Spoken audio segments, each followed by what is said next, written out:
Britain built the English Electric Lightning to stop Soviet bombers. And on paper, it was one of the most extraordinary interceptors ever made. It was setting speed records, could outclimb anything in its time, and looked like it had been designed 50 years too early. But that obsession with raw performance became its biggest weakness, and the Lightning ended up as one of Britain's most brilliant failures. This video is brought to you by Surfshark VPN.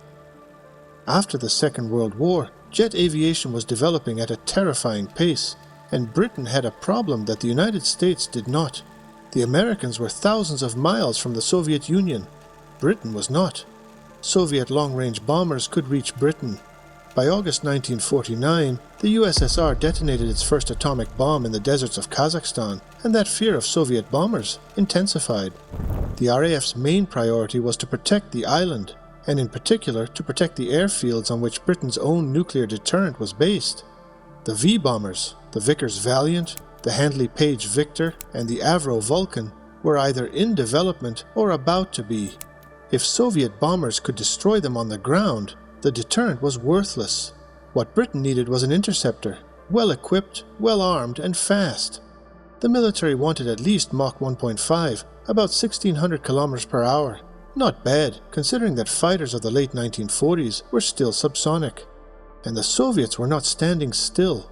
They were actively working on new bombers, transonic and even supersonic designs, which would be far harder to catch.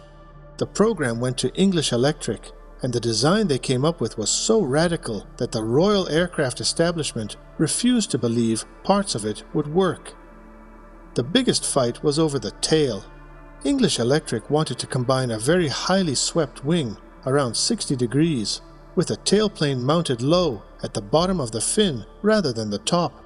The RAE was convinced this would not work.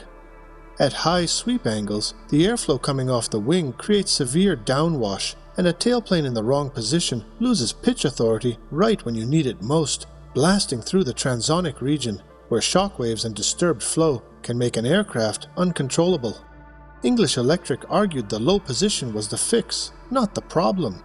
The RAE disagreed so strongly that they went so far as to commission a separate aircraft, the short SB-5, specifically to prove English Electric wrong. The SB-5's wing sweep and tailplane position could be varied between flights, and the whole point was to show that EE's choices were aerodynamically unsound. It first flew on the 2nd of December 1952, and by early 1954 it had done the opposite of what the RAE intended. It confirmed that English Electric's choices were correct. And that is what makes the Lightning so fascinating. Almost every strange feature on it was a direct answer to one brutal question. How do you get a big interceptor into the supersonic regime with 1950s engines and still keep it controllable enough to fight? Before we get into all of that, this video is sponsored by Surfshark VPN. I use Surfshark when I'm researching these videos. A lot of the archives and sources I need are region locked, and Surfshark lets me change my virtual location to access them. And when we're traveling to air shows or museums to film, we are constantly on hotel and airport Wi-Fi. Surfshark encrypts the whole connection, so none of that data is going anywhere it shouldn't. It's also worth knowing that prices for flights and hotels can change depending on where you're browsing from. With Surfshark, you can check from different locations and make sure you're not overpaying, which I wish I'd known years ago. The best thing is that one account covers unlimited devices, so you can put it on everything. Go to surfshark.com/DwayneSaviation or use code DwayneSaviation at checkout to get 4 extra months free. There's a 30-day money-back guarantee, so there's no risk. Links in the description. They had to build a rather large aircraft, and accelerating it past Mach 1.5 with the engines of the day was only possible by squeezing every advantage out of the aerodynamics. So English Electric placed the 2 engines not side by side, as everybody else did, but vertically, stacked one above the other, offset so the upper engine sat further aft and the lower one slightly forward. From the side it looks like a pot-bellied fish, but its frontal drag was a quarter less than a conventional layout. The stacked arrangement also helped handling if an engine failed. The thrust line stayed close to the center line, so you did not get the vicious asymmetric yaw you would expect from a side-by-side twin. A single nose intake fed both engines, with the airflow split inside the fuselage. That meant an elaborate internal duct arrangement, but it avoided separate side intakes and kept the front end compact. On production aircraft, the intake cone also housed the interception radar, so the nose was doing two jobs at once, managing supersonic airflow and carrying the fire control system. Get that intake geometry wrong, and the engines starve. English Electric got it right. The early prototypes had not yet received a radar, and the nose intake was egg-shaped rather than round, looking, as one observer put it, like a basking shark's mouth. Now here is where the chain of consequences really kicks in. That 60-degree wing sweep was essential for supersonic performance, but the wing had to be made very thin to keep drag down. A thin wing is excellent at high speed, but brutal for fuel volume, which is one reason the aircraft was always range limited. And because the main landing gear had to be housed in the wing, there was no room to hang weapons there either. That forced everything onto the fuselage, a ventral weapons pack carrying 2 additional 30mm Aden cannon, retractable rocket packs, or a pair of Firestreak infrared homing missiles. But the aircraft was still perpetually short of fuel, and since nothing could go under the wing, on later Machs a pair of fuel tanks appeared on pylons above it. It looks even stranger than the stacked engines, but the top of the wing was the only free real estate left, and tests showed the configuration was entirely workable. Speed was limited to Mach 1.5 with the overwing tanks fitted, a common trade-off with external fuel. But for an aircraft that measured its endurance in minutes rather than hours, it was worth it. The cockpit sat far forward and high in the fuselage, which helped visibility over the nose and suited the interception role, where visual acquisition could still matter in the final phase. It also gave the Lightning that distinctive forward-leaning stance, like the aircraft was already in a climb even when parked. The whole design philosophy came down to this: climb rate and acceleration were prioritized over range. Every compromise makes sense when you view the Lightning as a point defense interceptor first. It was not built to roam. It was built to get up there, get there fast, and kill the bomber before it reached the airfield. Assembly of 3 prototypes was carried out in 1953, and then they waited for engines. The heart of the aircraft was supposed to be the Rolls-Royce Avon, a promising engine that would go on to be very successful across civil and military aviation. The only drawback was that it had not yet been created. The prototypes had to fly with the older Armstrong Siddeley Sapphire instead. The first prototype, designated the P.1, took to the air on the 4th of August 1954, piloted by Roland Beaumont, English Electric's chief test pilot. On its 3rd flight, on the 11th of August, it exceeded Mach 1 in level flight, the first British aircraft to do so.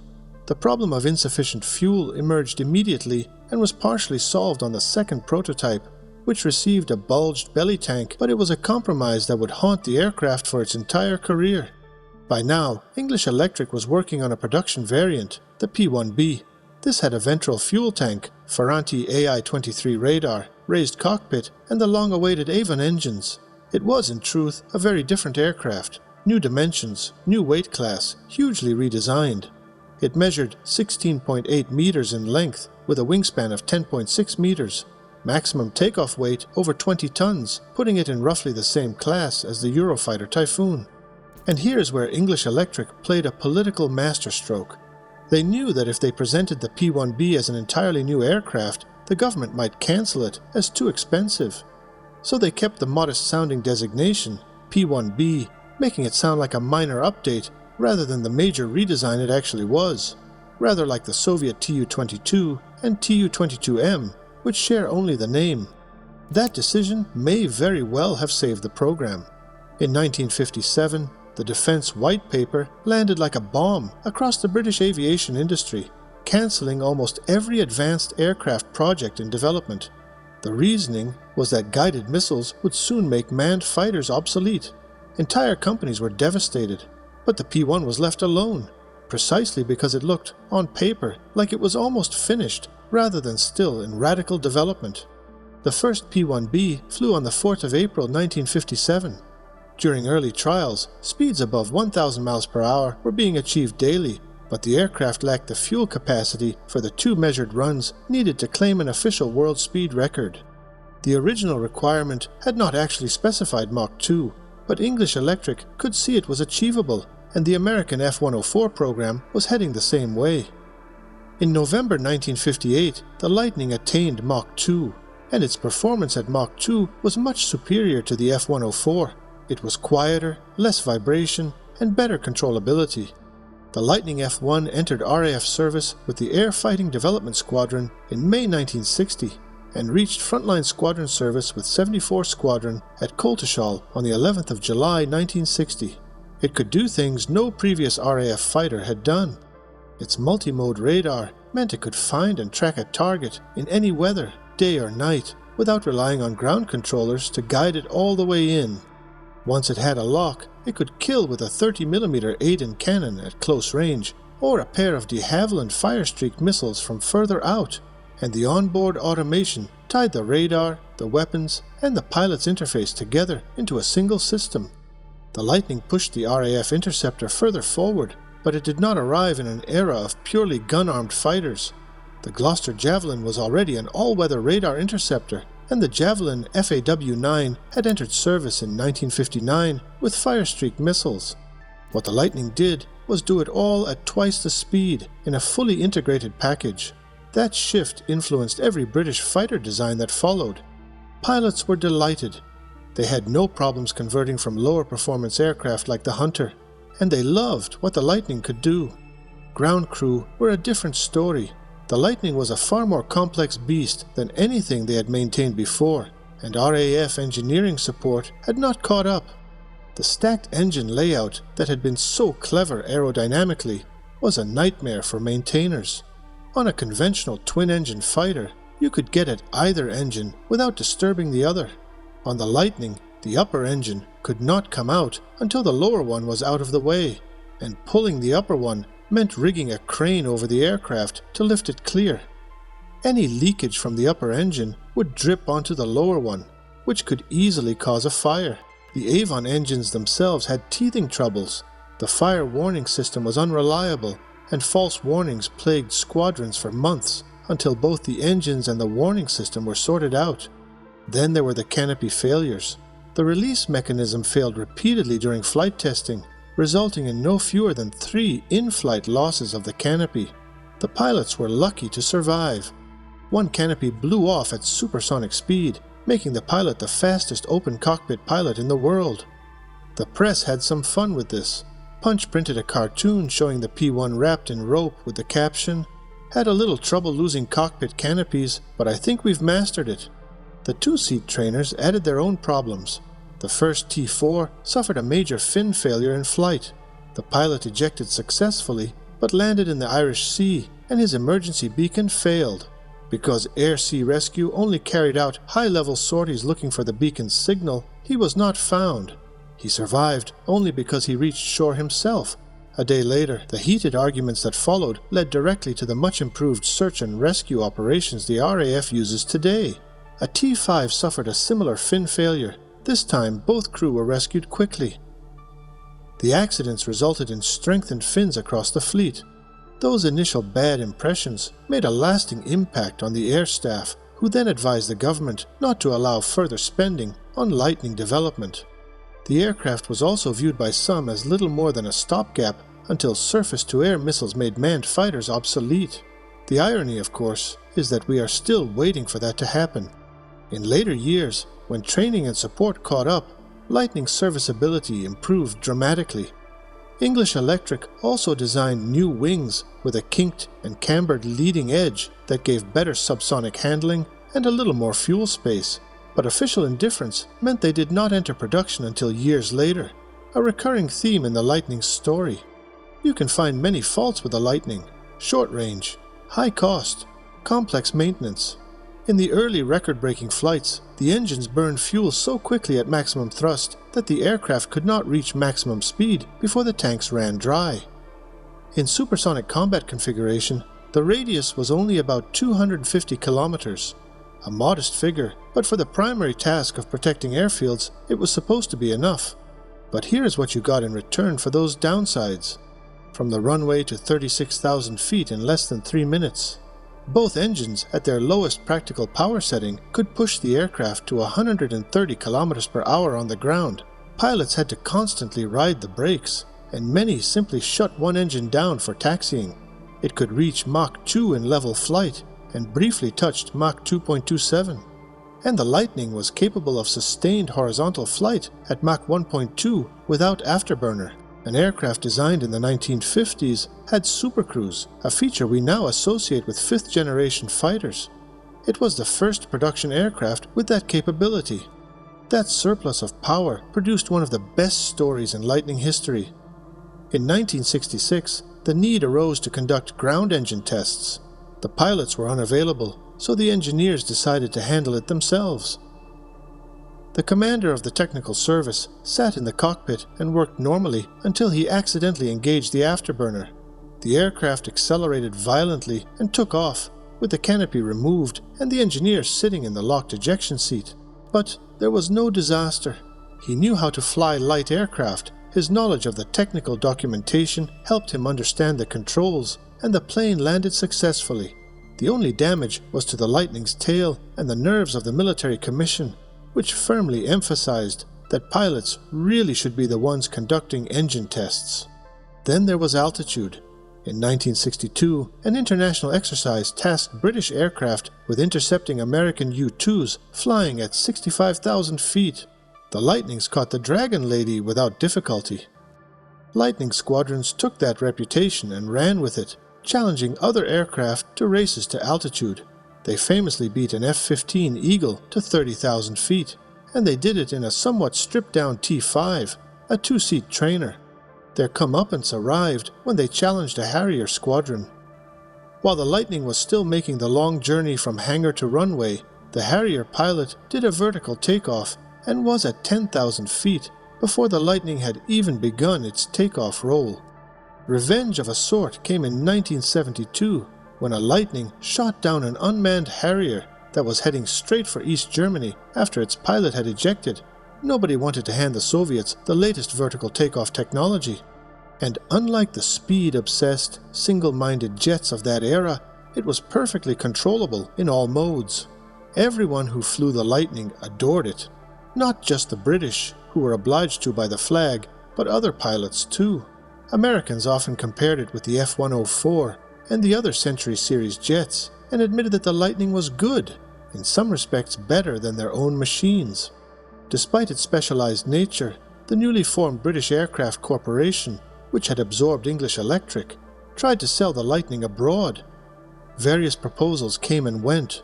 A variable geometry variant for the Fleet Air Arm, a much improved F-7 with swing wings and new missiles, a Sidewinder retrofit, but none came to anything.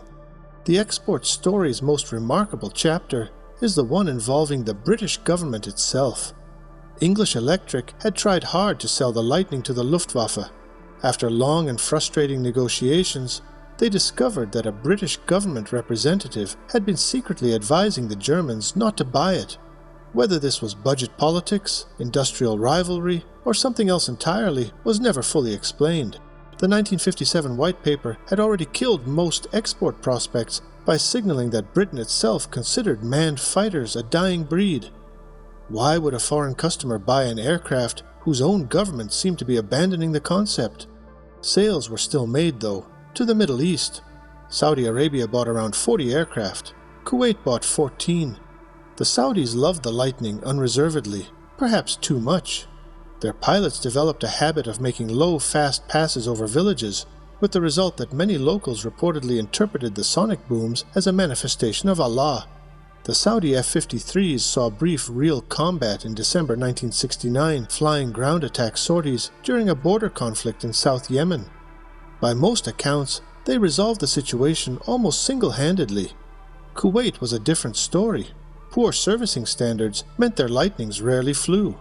Already by the mid-1960s, newer aircraft were appearing, more versatile, longer-ranged, and better armed. The F-4 Phantom II was pushing the Lightning out of the primary air defense role, and this was no reflection on the Lightning's performance, though its chronic lack of range meant the Phantom's medium-range capabilities were very welcome. After 13 years of service, 3 years passed when retirement had been expected. The drawdown began in 1974 as the first Jaguars arrived, freeing Phantoms for pure air defense.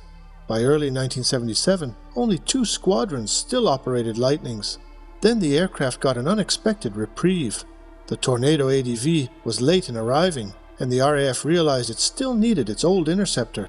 Lightnings underwent testing to see if they could continue flying safely. They could, and did, though reserve and active aircraft were constantly rotated to even out fatigue across the remaining fleet. The Saudis retired their Lightnings in late 1985. BAE bought back the best survivors for possible resale to Austria, but the deal fell through for political reasons, and Austria bought ex-Swedish Drakens instead. The ex-Saudi airframes went to museums and collectors, where poor storage meant none have been restored to flying condition. By 1986, the RAF had announced that the Lightning would finally retire in 1988. In their last years, the squadrons flew their aircraft to the absolute limits of their envelopes, burning off the last remaining fatigue hours in style.